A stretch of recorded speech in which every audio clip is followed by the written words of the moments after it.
Pangatlo, bear fruit that glorifies God. Ang ibig sabihin, ang goal ng Diyos ay magkaroon tayo ng maraming bunga. At ang bunga na yon ay hindi para sa ating pangalan, hindi para sa ating pride, hindi para sabihin ng tao na magaling tayo. Ang bunga ay para sa kaluwalhatian ng Ama. Kaya tayo magtitiwala sa pagpuputol ng Diyos sa ating buhay. Yun ay para magbunga tayo at yung bunga na yon ay magbibigay naman ng papuri sa Kanya. Kaya nga, bear fruit that glorifies God. Basahin natin. John 15:5-8. Ako ang puno ng ubas at kayo ang mga sanga. Ang nananatili sa akin at ako sa kanya. Ang siyang nagbubunga ng sagana. Sapagkat wala kayong magagawa kung kayo'y hiwalay sa akin. Ang hindi nananatili sa akin gaya ng sanga ay itinatapon at natutuyo. Ang ganoong mga sanga ay tinitipon, inahagi sa apoy at nasusunog. Kung nananatili kayo sa akin at nananatili sa inyo ang aking mga salita, hingin ninyo ang anumang nais ninyo at matutupad yon para sa inyo. Napaparangalan ng aking Ama kung kayo'y masaganang nagbubunga at sa gayon kayo'y magiging mga alagad ko. Kuya Mike, ay ibang sabihin, kapag sinabi ni Lord na wala tayong magagawa ng hiwalay sa Kanya, ay wala na talaga tayong kayang gawin sa buhay. Hindi yun ang ibig sabihin, kaibigan. Kaya ng tao magtrabaho, kaya ng tao mag-business, mag-aral, gumawa ng projects, mag-build ng bahay, kumita, mag-lead, magsalita at gumawa ng maraming bagay. Pero ang sinasabi ng Panginoong Hesus ay kung hiwalay tayo sa Kanya, wala tayong kayang gawin na magbubunga ng spiritual fruit o bungang spiritual na makaka-please sa Diyos at magbibigay ng glory sa Kanya. Maaaring may ginagawa tayo, may mga achievements tayo, pero ang tanong, nakaka-please ba yan sa Diyos? Meron ba yung eternal value? Pwedeng successful ka, pero fruitless spiritually. Pwedeng active ka, pero dry spiritually. Pwedeng hinahangaan ka ng maraming tao, pero hindi nakikita si Kristo sa puso mo. At isa pang madalas itanong, Kuya Mike, naliligtas ba tayo dahil namumunga tayo? Hindi. Salvation is by grace through faith in Christ alone. Hindi tayo naliligtas dahil may bunga tayo. Naliligtas tayo dahil si Lord ang namatay para sa kasalanan natin at nabuhay muli. At dahil tayo ay ipinanganak ng muli, nung tayo nanampalataya sa Kanya, may kapasidad tayong mamunga dahil hindi na tayo patay spiritually. Alam mo, ang mga bagay na hindi mamumunga kahit kailan ay yung mga patay spiritually. Pero tayo ay binuhay na muli kasi nga, ligtas na tayo. Tandaan mo ito, fruit is not the root, fruit is the result. Parang puno ng mangga. Ang mango tree hindi nagiging mango tree dahil nagbunga siya ng mangga. Hindi. Nagbubunga siya ng mangga dahil mango tree siya. Ganyan ang Christian life. Hindi ka nagbubunga para maligtas o masave. Nagbubunga ka dahil binigyan ka ng bagong buhay. At dahil may buhay ka na, ang magiging resulta nito ay pagbubunga sa iyo. Kaya kung may fruit sa buhay mo, kaibigan, hindi ka dapat magyabang. Kasi ang sanga, hindi nag-iimbento ng buhay. Ang branch, hindi nagsasabing, tingnan nyo ako, ang galing ko. No, ang branch ay connected lang sa puno. At ang buhay ng puno ang nagpo-produce ng fruit para sa sanga. Kaya sabi ni Lord, sapagkat wala kayong magagawa kung kayo hiwalay sa akin. Alam mo, ito dapat ang confession ng tunay na disciple. Lord, apart from you,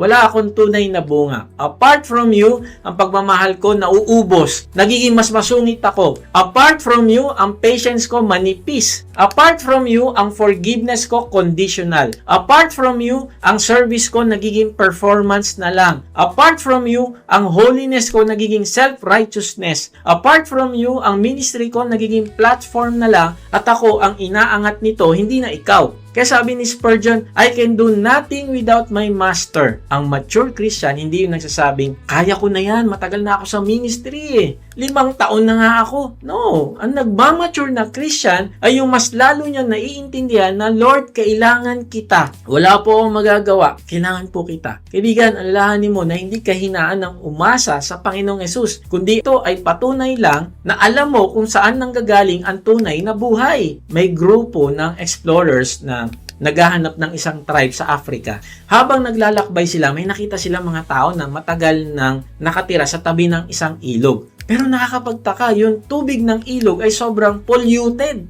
Marumi, puno ng contamination. Pero doon sila umiinom. Dahil sanay na sila. Meron silang paraan. Bago sila sumalok ng tubig, parang winawalis-walis muna nila yung ibabaw para matanggal yung malalaking dumi. Tatanggalin lang yung obvious chunks na malalaki. Pero polluted pa rin yung tubig. Marumi pa rin. Contaminated pa rin. Pero dahil yun ang nakasanayan nila, yun ang iniinom nila. Then, yung isang explorer, kumuha ng water bottle niya at nagbuhos ng isang crystal clear water sa isang cup. Ibinigay niya ito sa isang matandang babae. Ininom ng babae yung tubig at pagkatapos niya maubos, sinabi niya sa pamamagitan ng interpreter na sabi niya, hindi niya akalain na may ganitong katamis at kagandang tubig sa mundo. Kaibigan, grabe. Kasi ganito ang mundo paghiwalay tayo sa Panginoong Yesus. Masaya na tayo sa contaminated na buhay. At minsan, ganito rin ang believer na nakakalimot kung gaano kasarap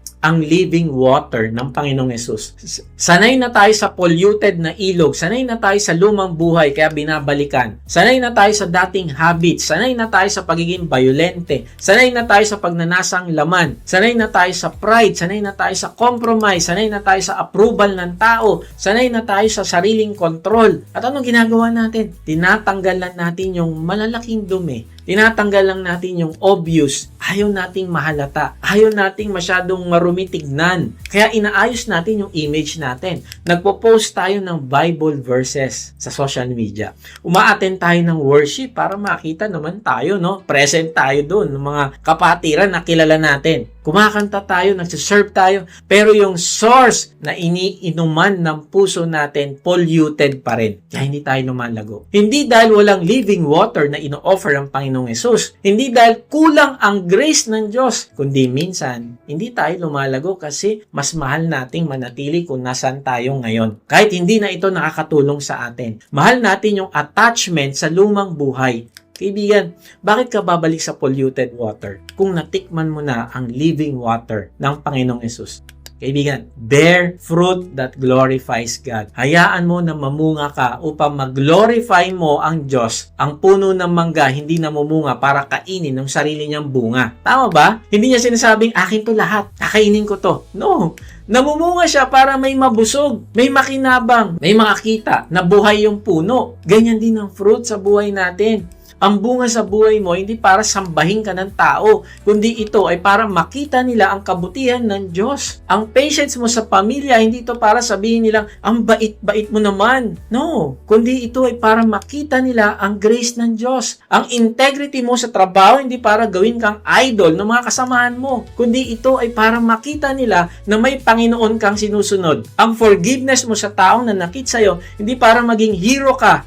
Ito ay para makita nila na buhay si Kristo sa buhay mo. Ang repentance mo ay hindi kahihiyan. Testimony ito na mas mahalaga sa iyo ang living water kaysa sa polluted water. Kaya tanungin natin sarili natin, ang fruit ba sa buhay ko ay natuturo sa tao papunta sa akin o papunta sa Diyos? Kapag may magandang nangyari, gusto ko bang ako mapansin o gusto ko maluwalhati ang Ama? Kapag may ministry result, gusto ko ba tumaas yung pangalan ko? Gusto ko makita ng tao na si Kristo ang source. Sabi sa verse 8, napaparangalan ng aking Ama kung kayo'y namumunga ng sagana. Iyan ang goal. The Father is glorified. Ang fruit ay hindi trophy ng sanga. Ang fruit ay worship sa Ama nating Diyos. So, anong application? Kaibigan, manatili ka sa salita ng Panginoong Yesus. Sabi niya sa verse 7, kung nananatili kayo sa akin at nananatili sa inyo ang mga salita ko, ibig sabihin, kung gusto nating mamunga, kailangan manatili sa atin ng salita ni Lord. Hindi sapat na narinig nating minsan, kundi dapat hinahayaan nating hubugin ng salita ang desires natin. Araw-araw, hayaan nating hubugin ng word ni God ang decisions natin, relationships natin, prayers natin, at priorities natin. Kung gusto mong mamunga sa pamilya, let the word remain in you. Kung gusto mong mamunga sa marriage, let the word correct your pride. Basahin mo ang Bible araw-araw, mag-spend ka ng time kay Lord, mag-meditate ka. Kung gusto mong mamunga sa business, let the word shape your integrity. Kung gusto mong mamunga sa ministry, let the word purify your motives. Kung gusto mong mamunga sa pag-witness, let the word fill your heart with Christ. Kung gusto mo tumigil sa polluted water, araw-araw kang uminom sa living water ni Lord. Yun yung kanyang salita na babasahin mo araw-araw. At kapag may pruning na nangyayari, huwag kang matakot kasi ngayon nakita natin yung goal. The goal of removing removal is fruitfulness. Hindi nagpuputol ng Diyos para iwan ka na wala lang, empty. No, kundi inaalis niya ang ilang bagay para mas lalo kang magbunga na magbibigay naman ng glory sa Diyos. Marahil inisip mo, parang ako yung sanga na walang bunga na inalis ng Diyos. Hindi pala ako nakakonect. Wala pala ako relationship sa Kanya. At tinatanong mo ngayon, paano ba ako magkakaroon ng connection sa Panginoong Yesus? Kaibigan, manampalataya ka sa Kanya na Siya ang nagbayad ng iyong kasalanan sa krus. Isuko mo ang iyong buhay sa Kanya. Kahit nasan ka ngayon, ipahayag mo sa Kanya ang iyong pananampalataya sa pamamagitan ng panalangin. Sabihin mo sa Kanya, Panginoong Yesus, inaamin ko po na ako ay makasalanan. Patawarin mo po ako. Nananampalataya po ako na Ikaw ang nagbayad ng aking kasalanan sa krus. Ngayon nga ay binubuksan ko na ang aking puso. Pumasok ka at manahan sa akin. Tinatanggap kita bilang aking Panginoon ang tagapagligtas. Simula ngayon ay tatalikdan ko na ang aking kasalanan. Tulungan mo po ako na lumago din sa aking pagmamahal sa iyo. Amen. Kaibigan, kung ikaw ay sumabay sa panalangin na may pananampalataya, ikaw ay naging anak ng Diyos ngayon. Ikaw ay may connection na sa Kanya. Ikaw ay may buhay na. Kaya pwede ka na mamunga. Kaya simulan mo makipag-cooperate sa Diyos sa gagawin niyang pagputol at paglinis sa buhay mo. Paano mo naman ito gagawin? Una, stay connected to the true vine. Manatili ka kay Lord. Huwag kang lalapit lang kapag may problema.